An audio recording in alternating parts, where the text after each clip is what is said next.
تو اچھا طیب، آپ نے دیکھا ہوگا کہ جو محفل نقابت کرتے ہیں لوگ اکثر بہت زیادہ ٹائم لے جاتے ہیں، کہ جو آنے والا مہمان ہوتا ہے اس کا ٹائم بھی ہاف جو ہے اپنی نقابت کے اندر ہی، جو عالم دین کوئی آیا یا مطلب ہاف ٹائم اس کا بھی لے جاتے ہیں. آپ اس کے بارے میں کیا کہتے ہیں؟ اس کے بارے میں یہ کہنا چاہوں گا کہ بہت غلط کرتے ہیں.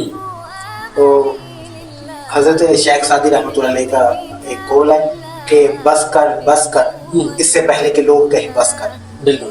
کئی لوگ اس طرح، کئی محفلیں اس طرح بھی ہوتی ہیں کہ لوگ نقیب کو کہہ لیں کہ جان چھڑوا رہے ہوتے ہیں. ایسی ہی بات ہے. اللہ کرے یہ مائک چھوڑ دے، اللہ کرے یہ مائک چھوڑ دے، مگر نقیب صاحب یہ کہہ لیجیے کہ مائک کے ساتھ ہے اس کی کہہ لیں کہ الفی لگا کر اس نے مائک پکڑ لیا. بالکل ایسے ہی. ٹھیک ہے، اب مائک جانے نقیب جانے شور جانے، مگر ایسا نہیں ہونا چاہیے. وقت کو محفوظ خاطر رکھنا چاہیے. ٹھیک ہے، جو کہہ لیجیے کہ زیادہ ٹائم رہتے ہیں یہ اچھا نہیں.